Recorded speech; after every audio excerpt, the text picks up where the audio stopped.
For those of you who only know me through, Factory of Sadness and sports and Twitter and those kind of things, but don't know me, this may not be a video that will make a lot of sense to you because it's barely sports related, but it's something that I felt compelled to do here in New York City, which has a special place in my heart. So we'll hit the quick sports news real quick. Is that Josh Gordon might be suspended. I think it would be shocking that they let him do all that media today at ESPN. First take, all the different things he did today, if that was true.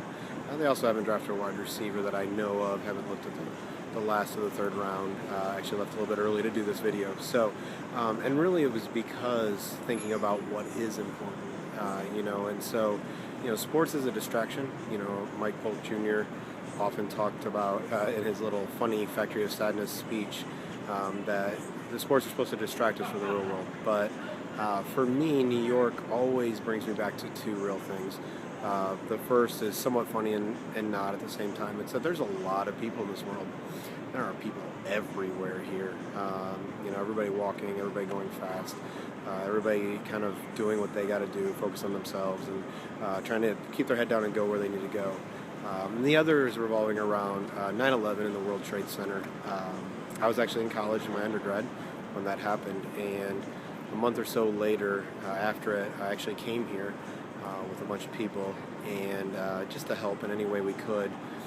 For those of you who actually know me, I'm not quiet about the fact that I have faith, that I am a follower of Jesus Christ, and I do a great job of that. I try, do my best, but that is really number one in my life. The sports and all of that is just the fun thing about my life. Counseling is something that I do regularly. That's my full-time job, analyzing people, helping people get where they need to go, all of that kind of stuff. So I make no secrets about Jesus and the Bible and the things that are really important to me. But as I think about the World Trade Center and just being here in New York, one of the things that's been really clear to me while I've been here, and I've actually chosen to walk instead of take the subway as much as possible, just to interact with people, see people, and people are surprised when you smile at them. People are surprised when you're nice to them. People are surprised when you actually care. Whether it was the lady at Radio City Music Hall who was a security guard who you could tell has just dealt with some punks, who I just said hi to and asked her how her day was, and now I've seen her every day since then, and she's always very happy to see me and shakes my hand, and is just glad someone took a few minutes just to say hi. And it's not about me, it's not about doing that, it's about thinking about people other than yourselves, and so I don't think there's going to be a church program. I don't think there's going to be a government program. I don't think there's going to be an ultra-risk businessman. I don't think, taxes and, the economy and all of that kind of stuff is going to change the world. First and foremost, as a Christian, I believe it's Jesus, and it's the Christians in the world actually acting like Christians. But then, really it's about people acting like they care about people. Acting like they're not the most important thing in the world, and instead of keeping their head down, keeping their eyes up. Instead of figuring out how quickly they can get theirs, think about what's best in the long term. Thinking about how we can impact people on a daily basis. The people we're around all the time, or those one-off trips. My father-in-law Gary is actually in Jersey doing a little Sandy relief. It's those kind of things that can really impact people's lives individually, one at a time, just doing the right thing instead of doing the thing that's best for you. The more I focus on what's best for me, the more my wife suffers, the more my friends suffer, the more my church suffers, the more my business suffers, my clients suffer, all of that kind of stuff. And so, as I stand here outside the memorial that I probably won't get the chance to actually go inside of or anything like that, just want to encourage all of you to look at how you look at people. Do you see them as opponents? Do you see them as obstacles? Do you see them as means to get what you want, for fun and for pleasure and to win, all those kind of things? Love sports, love the things you're into, but are you really focused on what is important? And so, it's a question I need to ask myself way more often than I do. But down here at the World Trade Center, it's just something that hits my heart. I can remember, looking at a teddy bear where, either the mom or the dad of this child. There's a picture on this teddy bear of them, and it's in the delivery room. And on the back of it, it said, there's a note to somebody's mom just saying, "Mom, this is whoever." And it was their way of introducing their mother, who passed away during the World Trade Center attacks, to her granddaughter. I remember seeing the firefighters memorial and a little boy writing a note saying, "Happy birthday, Dad. Even though you're in heaven, we still celebrate your birthday." I remember the smell around here. We went inside McDonald's just to kind of get away for a second, just to kind of gather our thoughts, and every time the door opened, that smell just hit us. And so, oftentimes we come together over big things, over tornadoes, Oklahoma, Henryville, Joplin, Hurricane Sandy out here. We get to come together on all of those things, but we forget to come together daily and to think about people daily. And so, again, I know I'm sermonizing here, but I think we can impact this world. I think we can change the world. I think when we stop waiting for somebody else to do it, when we stop waiting for a program, we stop waiting for the government. Not that I'm against the government, but that in and of itself is not going to do it.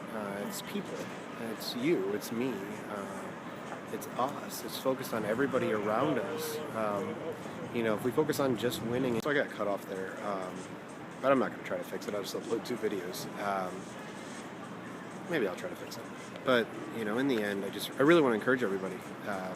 Be the change you want to see in this world. As a social worker, as a clinical social worker, as a counselor, as a social analyst, I look around this world and I don't see deficit. I don't see a great need. I see people, not just with stuff. It's not about money. If everybody shared everything, in a pure communist society, I still don't think it would work. Because it's not about money, it's about time, it's about energy, it's about caring, it's about all of those kind of things. And so, we have an unlimited amount of all that stuff, but when we hoard it, when we hold it in, when we keep it for our own, it never grows, nothing ever happens with it, nothing ever happens for people, nothing happens for you. Yours might work for now, but when you look around in your life, are there people around you that will support you? Are you burning bridges because it's what works for you? Are you hopping from relationship to relationship? All of those kind of things. And again, none of those things I'm saying you're just a bad person. But again, what is the goal? Are you meeting people where they're at individually? Are you talking to people? Are you seeing people for who they are, for people, instead of means, instead of anything else? Are you just smiling? Are you saying hi?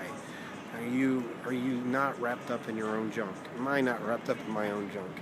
Am I done wondering how I can get more, and more wondering how I can help more, how I can be a part of change, not because it gives me any credit, not because anybody knows my name, that never matters, it doesn't, it shouldn't, but because it makes the world better.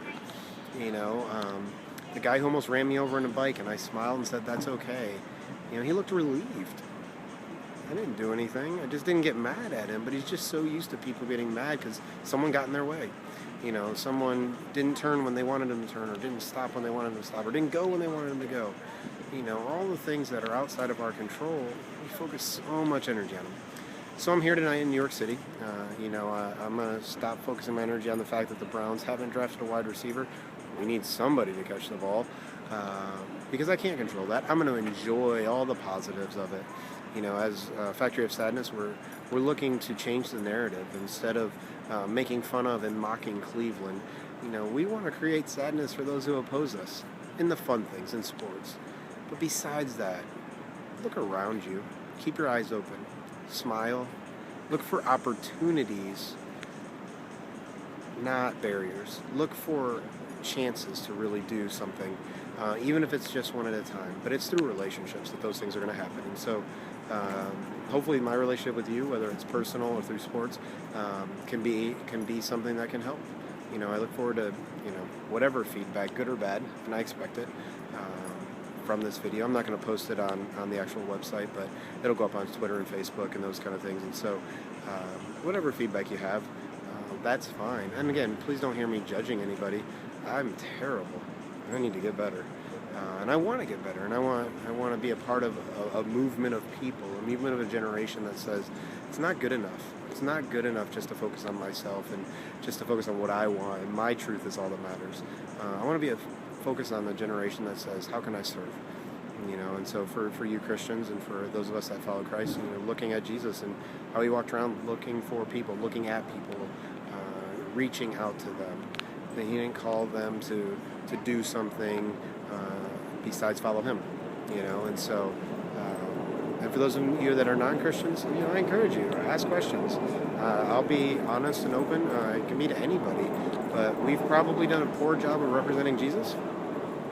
Sorry about that. And I don't mean that flippantly. I just mean sorry about that. Like, we're a bad representation, but we do our best. And there are many people who have gotten bad information or bad doctrine or focus on themselves or whatever it is. And so, including me, I probably have some things that are not good. But, if you have questions about that stuff, have an open conversation with somebody that you trust. Because it's through those trusts, it's through those relationships that the world's going to change. And so, go Browns. Let's change the narrative. Let's change the world. Have a great night.